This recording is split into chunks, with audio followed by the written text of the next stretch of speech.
tabang nga kani nga proyekto mahimong posible. Walay lain from the Office of Senator Bongo, atong palakpakan, our Director Nino Contreras from PBDEC.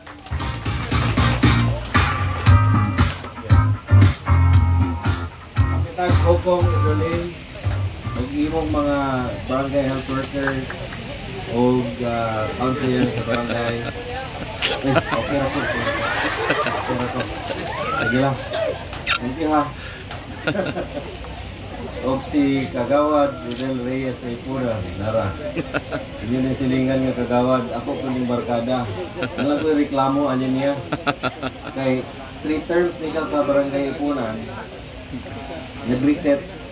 Nag-volunteer kang Presidente Digong o Senator Bongo. Pero sa una, Kagawad niya siya. Tawgon ako kay magdaag niya, mag-inom eh. Di na ako matawag kaya di daw niya mabiyaan ang iyang barangay Ipunan. DOH Regional Director Pisyong Ligaspi nga taga Cagayan, Yapon, sir. City Health, Dr. Claire Paglinawan. Ma'am. Ay, nara ma'am. Na-inspire ko sa imong speech ni ganina kay paspas kayo. Unta ako po paspas ko mo surya para nimo, right? Engineer Joel, representing City Mayor Clarex. Okay. Kung ako na yung mga bagits ng mga amigo, Chief of Staff, Tony, Dale, Vitolio, Councilor, Joey, Pepe, Abo, ako igagaw sa Taguluan, Councilor Ibi Imano. Paglo ka may igagaw ka? Tungod kayo akong mama, taga Santa Ana, Taguluan, pamilya o Mary Casinio. Councilor Aga, manghod sa akong grabe kahigala, batch 2004 sa Xavier. 4 years from now, pagbantay kay Kamunay at Suyo, ako kay Gasto. 2005 mo ba? Okay din. Ang akong batchmate, kung amigo, kung akong taas na respetar ng amigo, Congressman Jordan Suan. Si Congressman Jordan Suan, ako na siyang batchmate sa Xavier High School. Ako ilaglag, isulti na ako tanan niya si Brito. Okay ra? Ako siyang batchmate sa Xavier High School. Nag-Xavier siya, first year, paingon 4th year. Mula na itabo na sa mga panahong 1996 taman 2000. So, ang sunod tanaw ninyo, luwang na rin, isa. Di ba ba? So, kauban din yung Congressman Jordan Suan. Gikan siya sa Xavier, ako Xavier po. Grabe kayo siya ka-bright. Ako po. Grabe kayo siya ka-gwapo. Grabe kayo siya ka-macho. Ako po. Ang nabubo ni Congressman Suan sa District 1 sa Cagayan de Oro. Grabe na kayo kadaghan. Ako gatuyo kong Pilipinas kay nagtrabaho ko malaki na yan sa una. Nagtrabaho ko sa PMS ng opisina nga gidedikar sa Balaod para mo atiman sa sitting president. Ipabalhin ko ni Bongo sa gamay nga opisina, Office of the Special Assistant to the President. Ibalhin ko na DTI, nagbalhin-balhin ako. Kakakita na ako unsay senaryo sa tibuok Pilipinas. Kaya kung ang inyo galing mga representante, ang inyo galing congressman, kay dili galing, okay, kung dili galing, macho, dili bright, ang iyang distrito, ngit-ngit. Tama? So, kamo District 1, shooting mo kay naamoy representante nga sama ni Congressman Jordan Suan. Papakaya ka ka. Si Senator Bongo, iski pag wala siya diri, naa siya diri. Naa siya, bugawa sa audio, pero dili siya. Dungan sa groundbreaking nila sa Barangay San Simon, Cagayan de Oro City. Nag-groundbreaking po sila sa Malasakit Center, ika 160 nga Malasakit Center sa Malita, Davao, dito sa Region 11. Biski wala siya diri, ang iyang gugma, na-apirme kakabati nato sa Cagayan de Oro. Naatakaroon diri tungod kay atong i-groundbreak ang inyong Super Health Center at iabagan sa inyong mga leader, local leader, kauban na diha si Congressman Jordan Suwan. Gwapo kaayo pagka saysay ni Regional Director Isyong kanina. Pero ako lang kung balik in bullet points para madumduman ninyo nga dapat gilinin ninyo i-enjoy ang Super Health Center. So kaning Super Health Center, mauni siyang naadiri pagpanganak. May isolation, may diagnostic, laboratory, ultrasound, may pharmacy, ambulatory surgical unit, napoy other available services, eyes, ears, nose, throat, oncology center, physical therapy and rehabilitation center, telemedicine. Mao din gitawag siya og Super Health Center kay gamay bigil mahimo na siya og hospital. Naanay sobra di na ako makuha ang exact figure. Pero naanay sobra 600 ka Super Health Center sa tibuok Pilipinas. Nana po'y 160 malasakit centers sa tibuok Pilipinas. O ang pinakadool sa inyo diri sa San Simon, mao ang J.R. Borja General Hospital. Katultol mo, ana? Para sa mga karaan, walang city hospital. Naapod sa Northern Mindanao Medical Center. Wala siyang sa mga tiluang provincial hospital. Nadya.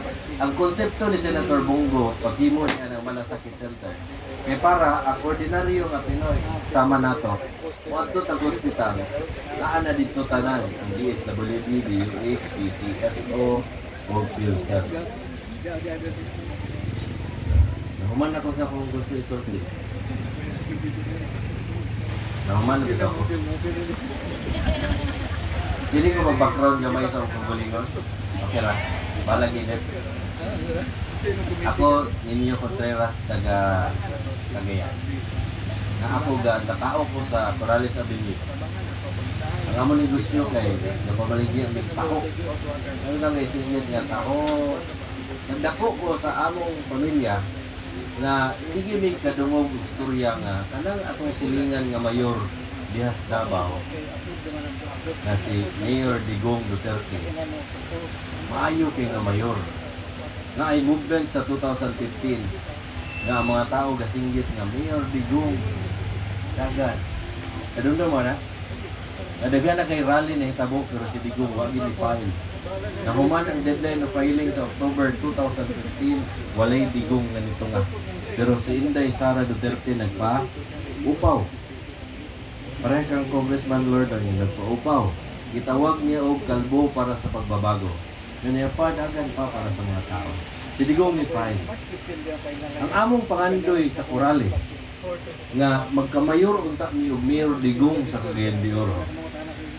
Sobra pa na hitabo kay nahimo nato siya mayor tibuok Pilipinas. Ang among kinabuhi dito sa Corrales nausab na primerong adlaw pa lang. Kaya nga naman ang mga kulukoy nga mga karaang politiko nagtinarong, ang mga negosyante nga hakog nanghatag ng kwarta, ug ang mga durugista di na makita naman gipaingon. Adlaw-adlaw ang mga maayong balita na apirmi. Makamingaw lang para sa ato kay ang pagka-presidente ni Digong kay dili hangtod-hangtod. Uto pa siya 2022. So nga ako nalang ampo nga tanan mo sunod, nasyonal o lokal, padayon ang hado sa mga nangata. Kaya ako koto, may buntag, diya nga sunod, katakpak na din mo. Lagi pa na natin nagator ko video message para gini sa mga igsuod din sa Cagayan de Oro. Atong i-play, ma'am. Pagawad? Ato sang ikon ba, sir? Ano ba?